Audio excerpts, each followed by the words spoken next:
जय माँ काली मेरे सारे भाई बहनों को। आज मैं आपको सुनाऊंगी कालिका पुराण का 11वां भाग। अगर आपने इसके पहले भाग नहीं देखे हैं तो पहले उन्हें ज़रूर देखिए ताकि पूरी कथा अच्छे से समझ आए। कालिका पुराण सुनने और पढ़ने से हमारे मन को शांति वो शुद्ध होता है और हमारी भक्ति जो है वो बढ़ जाती है और आहिस्ता आहिस्ता हमारे पापों का नाश हो जाता है। हमारा जीवन एक सकारात्मक ऊर्जा से भर जाता है। तो चलिए शुरू करते हैं। मार्कंडेय ऋषि ने ये कहानी सुनानी शुरू की। इसके बाद सती माता ने शुक्ल पक्ष की अष्टमी को फिर से व्रत रखा और अश्विन महीने में उन्होंने भगवान शिव की बहुत श्रद्धा से पूजा की।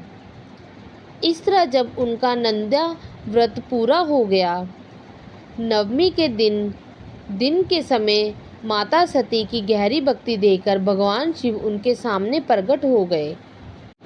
भगवान शिव को सामने देखकर माता सती बहुत ही ज़्यादा मन में खुश हो गए। फिर माता सती ने शर्म और विनम्रता के साथ झुककर शिवजी के चरणों में प्रणाम किया।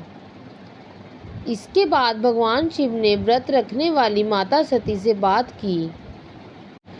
भगवान शिव जी खुद सती माता को अपनी पत्नी बनाना चाहते थे, लेकिन फिर भी वे चाहते थे कि माता सती अपनी इच्छा खुद कहे और व्रत का फल भी मिले। भगवान शिव जी बोले, हे दक्ष की बेटी, मैं तुम्हारे इस व्रत से बहुत ज़्यादा खुश हूँ। अब तुम जो चाहो मुझसे वरदान मांग लो। भगवान शिव जी माता सती के मन की भावना पहले से ही जानते थे, फिर भी उन्होंने माता सती के मुंह से सुनना चाहते थे, इसीलिए उन्होंने कहा, वरदान मांगो। तब माता सती बहुत शर्म से भर गई। जो इच्छा उनके मन में थी उसे बोल नहीं पाई, क्योंकि उनके मन की इच्छा शर्म की वजह से दब गई थी। उसी समय कामदेव ने मन में एक उद्देश्य लेकर भगवान शिव की तरफ ध्यान दिया। कामदेव ने शिवजी के चेहरे और व्यवहार को समझ लिया, यही सही समय है। फिर उसने अपने फूलों वाले धनुष से वार करने की तैयारी कर ली। इसके बाद कामदेव ने हर्षण बाण चलाकर भगवान शिव के हृदय को प्रभावित किया। इसके बाद प्रसन्न होकर शिवजी ने फिर से सती जी को देखा। उस समय शिवजी ने अपने ध्यान को पूरी तरह भूल गए। फिर कामदेव ने मोहन बाण चलाकर शिवजी को और ज़्यादा मोहित कर दिया। तब शिवजी उस समय बहुत ज़्यादा मोहित हो गए। उसके बाद शिवजी ने अपने प्रेम और खुशी को जाहिर कर दिया। तब वह माया के प्रभाव में आ चुके थे। इसके बाद माता सती ने अपने शर्म को छोड़ संभाला, यानी उन्होंने अपनी शर्म को छोड़ दिया। फिर उन्होंने शिवजी से कहा, हे वर देने वाले, मेरी इच्छा पूरी करने वाले, मुझे वरदान दीजिए। उसी समय माता सती की पूरी बात होने का इंतज़ार किया बिना शिवजी ने कहा, मैं तुम्हारी तुम मेरी पत्नी बन जाओ। शिवजी की ये बात सुनकर माता सती, जो पहले यही इच्छा रखती थी, उनकी मन की इच्छा पूरी होने के बाद वो बहुत ही ज़्यादा खुश थी और वो खुशी से चुपचाप वहीं पर खड़ी रही। उसी समय काम भाव से प्रभावित शिवजी वहीं खड़े रहे और फिर उसके बाद आगे बढ़ गए। माता सती ने अपने हाथों और भावों से प्रेम व्यक्त किया। उस समय दोनों ने अपने दिल के भाव एक दूसरे से साझा किए। उस समय उनके बीच प्रेम और उत्पन्न हो गया। भगवान शिवजी के सामने माता सती का रूप काले काजल जैसा चमकने वाला था और शिवजी क्रिस्टल की तरह उज्जवल दिख रहे थे। माता सती जी ऐसे लग रही थी जैसे चांद के पास एक सुंदर रेखा हो। इसके बाद माता सती ने फिर से शिवजी से कहा, हे प्रभु, मेरे पिता के सामने आकर मुझे पत्नी के रूप में स्वीकार करें। माता सती ने मुस्कुराते हुए ये बात कही और शिवजी पहले ही कह चुके थे कि तुम मेरी पत्नी बनो। इसके बाद कामदेव ये सब कुछ देखकर रात्रि और अपने मित्रों के साथ खुशी से भर गया और बार बार खुद को बधाई दे रहा था। इसके बाद माता सती ने शिवजी को ध्यान की अवस्था में देखा। वह खुशी और प्रेम से भरी हुई थी और सती माता शिवजी के पास चली गई। भगवान शिवजी हिमालय के क्षेत्र में प्रवेश कर गए। वह स्थान उसका आश्रम था। माता सती जी अलग होने के दुख कारण शिवजी फिर गहरे ध्यान में लीन हो गए। इसके बाद वियोग में रहने लगे, यानी दुख में रहने लगे। उन्होंने ब्रह्मा जी की कही हुई बात को याद किया, जो पत्नी को स्वीकार करने के बाद में थी। ये बात ब्रह्मा जी ने कही थी कि पहले उन्होंने विश्वास के साथ ब्रह्मा जी की बात को याद किया। शिवजी मन ही मन ब्रह्मा जी का ध्यान करने लगे। फिर ब्रह्मा जी, जिनका शिवजी में ध्यान कर रहे थे, वह तुरंत शिवजी के सामने प्रकट हो गए और हिमालय के उसी स्थान पर आए जहाँ शिवजी वियोग और दुखी बैठे हुए थे। ब्रह्मा जी ने अपनी पत्नी सावित्री के साथ वहां आ गए। इसके बाद शिवजी ने कहा, ब्रह्मा जी आप आ गए, मुझे अच्छा लगा यहाँ पर आ गए। शिवजी ने ब्रह्मा जी और सावित्री को देखा और बहुत ही ज़्यादा उत्साहित के साथ दुखी शिवजी सती माता के बारे में बात करने लगे। भगवान शिव बोले, हे ब्रह्मा जी, संसार के कल्याण के लिए जो पत्नी को स्वीकार करने की बात जो आपने पहले कही थी, अब बात वही मुझे सही और उचित लग रही है। माता सती ने बहुत भक्ति और श्रद्धा से मेरी पूजा की है। जब वह मेरी पूजा कर रही थी तब मैं उसे वरदान देने गया था। तभी कामदेव ने अपने बाणों से मुझे प्रभावित कर दिया और मैं माया के कारण मोहित हो गया। मैं उसका असर तुरंत खत्म नहीं कर पाया। मैंने ये भी समझ लिया कि माता सती की भी यही इच्छा थी। हे प्रभु, उनके व्रत और भक्ति से खुश होकर मैं उनका पति बनना चाहता हूँ। इसलिए हे ब्रह्मा जी, आप संसार में और मेरे लिए ऐसे करें कि दक्ष प्रजापति मुझे बुलाएं और अपनी बेटी का विवाह मुझसे कर दें। आप दक्ष के घर जाएं और मेरा ये संदेश उन्हें दें। उनसे कहो कि माता सती के वियोग को पूरी तरह ख़त्म कर दें और ऐसा उपाय करें जिससे सब पहले जैसे ठीक हो जाए। महादेव जी ने प्रजापति के सामने इतना कहने के बाद उनकी पत्नी सावित्री की ओर देखा। इसमें शिव जी को सती की याद और ज़्यादा आने लगी। तब ब्रह्मा जी ने उनसे बात की। वह खुश हो गए कि उन्हें लगा कि उनका काम सफल हो गया। उन्होंने संसार और शिवजी के भले के लिए ये बात कही, हे शिवजी, आप जो कह रहे हो वो दुनिया के भले के लिए सही है। इसमें आपको कोई निजी स्वार्थ नहीं है और ना ही मेरा कोई स्वार्थ है। दक्ष अपनी बेटी आपको खुद दे देंगे और मैं भी आपकी बात जाकर दक्ष को बता दूंगा। ब्रह्मा जी ये बात शिवजी से कहने के बाद बहुत तेज़ गति से दक्ष के घर चले गए। उसी समय उधर दक्ष भी सती की बात पूरी सुनकर यह सोच रहे थे कि अपनी बेटी का विवाह शिवजी से कैसे करूं। शिवजी खुश होकर वापस चले गए, लेकिन वह फिर भी सती को चाहते थे। दक्ष प्रजापति सोच रहे थे कि भगवान शिव सती को स्वीकार करेंगे या नहीं। अगर ऐसा हुआ तो माता सती का दिल टूट जाएगा। दक्ष कहते हैं कि मैं शिवजी की पूजा करूंगा ताकि वह खुद ही मेरी बेटी के पति बन जाएं। सती भी बहुत कोशिश कर रहे थे और शिवजी को पाने की बहुत इच्छा रखती थी। माता सती चाहती थी कि शिवजी उनके पति बने और शिवजी उन्हें ये वरदान भी दे दिया।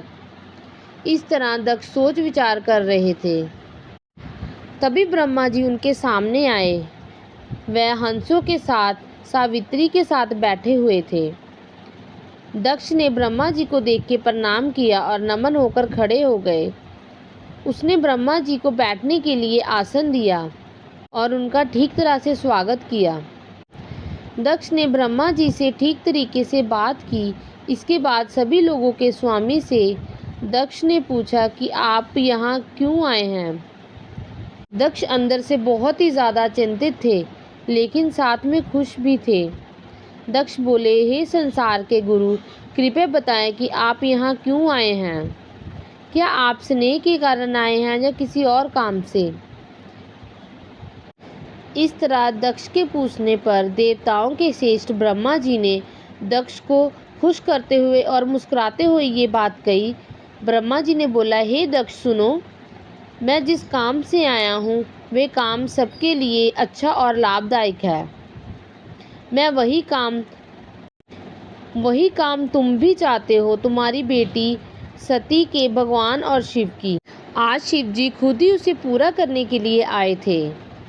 शिव जी ने मुझे आपके पास भेजा है ताकि आप इस अच्छे काम को स्वीकार कर लें। जब शिव जी सती को वरदान देने आए थे, तब से लेकर अब तक माता सती के वियोग के कारण उन्हें शांति और सुख नहीं मिल रहा, और उस समय कामदेव ने भी उन्हें बहुत प्रभावित किया था। कामदेव के बाण लगने के कारण शिव जी अपना संयम भूलकर एक सामान्य इंसान जैसे हो गए, और वो बहुत ही ज़्यादा बेचैन होकर सबके सामने बार बार पूछने लगे, सती कहाँ है और ये कहाँ रहते हैं, और बार बार यही कहते रहते हैं जो मैं पहले ही चाहता था और जो आप और महादेव और कामदेव चाहते थे। हे दक्ष, वह काम अब पूरा होने वाला है। आपकी बेटी ने शिवजी की पूजा की थी और शिवजी भी आपकी बेटी को यानी बेटी के बारे में सोचते रहते हैं और हिमालय में उनसे विवाह करना चाहते हैं। जिस तरह सती ने अलग अलग भावों से नंदा व्रत करके शिवजी की पूजा की है, जैसे माता सती ने शिवजी की पूजा की थी, वैसे ही शिवजी माता सती को याद कर रहे हैं। इसलिए हे दक्ष, अपनी बेटी सती जो शिवजी के लिए बनी है, बिना देरी किए उन्हें शिवजी को दे दे, यानी उनका विवाह कर दे। इससे ही तुम्हारा काम सफल होगा। मैं नारद जी के द्वारा शिवजी को अपने घर बुलावा दूंगा और उसके लिए तुम भी सती को, जो शिवजी के लिए ही बनी है, उन्हें दे दो। तभी दक्ष बोले, ऐसा ही होगा। उसके बाद ब्रह्मा जी वहाँ से शिवजी के पास चले गए जहाँ भगवान शिव बैठे थे। ब्रह्मा जी के जाने के बाद दक्ष अपनी पत्नी और बेटी के साथ बहुत खुश हो गए। वह ऐसा लग रहा था कि जैसे अमृत से भरा हुआ हो। इसके बाद ब्रह्मा जी भी खुशी से शिवजी के पास पहुँच गए जो हिमालय पर्वत पर थे। शिवजी ने ब्रह्मा जी को आते हुए देखा और सती को पाने को लेकर मन में बार बार सोच रहे थे। फिर दूर से ही शिवजी ने, जो काम वासना को दबाए हुए थे और कामदेव के कारण थोड़ा विचलित भी थे, उन्होंने ब्रह्मा जी से कहा, हे ब्रह्मा जी, अपने आपको बेटे दक्ष की पत्नी ने सती के बारे में क्या कहा मुझे बताइए, ताकि कामदेव मुझे और परेशान ना करें। माता सती के बिना ये वियोग बहुत ही ज़्यादा दुख दे रहा है। हे श्रेष्ठ देव, कामदेव सबको छोड़कर सिर्फ मुझे ही परेशान कर रहा है। हे ब्रह्मा जी, जैसे भी हो मुझे सती मिल जाए, आप जल्दी से वही उपाय करें। ब्रह्मा जी बोले, हे शिव जी, सती के बारे में जो दक्ष ने कहा है, आप ध्यान से सुनिए और समझिए। आपका उद्देश्य पूरा हो गया है, यही बात निश्चित मान लीजिए। दक्ष ने कहा है कि उसकी बेटी शिवजी को देने योग्य है और वह शिवजी के लिए ही बनी है। ये काम मैं भी करना चाहता हूँ, लेकिन अब आपकी बात से और भी ज़्यादा ज़रूरी और अच्छा लगने लगा है। मेरी बेटी ने भगवान शिव की पूरी श्रद्धा से पूजा की है और उसी उद्देश्य से उसने ये सब किया है, और भगवान शिव भी चाहते हैं, यानी शिवजी सती को अपनी पत्नी बनाना चाहते, इसलिए मुझे अपनी बेटी को शिव को ही देना चाहिए, यानी मैं सती का विवाह शिवजी से ही करूँगा। शिवजी ने किसी अच्छे मुहूर्त के बारे में बताया है? अगर नहीं बताया तो शिवजी किसी अच्छे मुहूर्त को देखकर मेरे घर आ जाएं। उसी समय मैं पूरे नियमों से सती का विवाह शिवजी से कर दूंगा। हे शिवजी, दक्ष ये बात खुशी खुशी कह रहे थे, इसलिए आप किसी अच्छे समय पर सती से विवाह करने के लिए दक्ष के घर जाइए। तभी शिवजी बोले, मैं आपके साथ और नारद जी के साथ वहाँ जाऊँगा। ये सभी के लिए पूजनीय है, इसीलिए आप जल्दी से नारद जी को बुलाइए और मरीचि आदि 10 ऋषियों को भी बुलाइए। उन सबके साथ और अपने गणों के साथ दक्ष के घर जाऊंगा। इसके बाद ब्रह्मा जी ने उन सभी को याद करके बुलाया, जो बहुत ही तेज चलने वाले थे, और उनमें नारद जी भी शामिल थे। तो आपने देखा कैसे माता सती की भक्ति और भगवान शिव के प्रेम अब एक पवित्र विवाह की ओर बढ़ रहा है। लेकिन कहानी यहीं ख़त्म नहीं होगी। आगे क्या होगा? क्या दक्ष सच में इस विवाह को पूरी तरह स्वीकार करेंगे, और क्या इस दिव्य मिलन को कोई बाधा आएगी? कालिका पुराण का अगला भाग इन्हीं रहस्यों को और भी गहराई से खोलेगा, जो आपको चौंका देगा। अगर आप जानना चाहते हैं कि शिव और सती इस दिव्य विवाह की पूरी कहानी, तो अगला भाग जरूर देखिए। जुड़े रहिए हमारे साथ और कालिका पुराण का 12वां भाग देखिए। अगर आपको मेरी वीडियो अच्छी लगी तो मेरे चैनल को लाइक कीजिए, सब्सक्राइब कीजिए, कमेंट ज़रूर कीजिए और शेयर कीजिए। जय माँ काली, जय माँ काली। ओम नमः शिवाय, ओम नमः शिवाय। जय माँ काली मेरे सारे भाई बहनों को।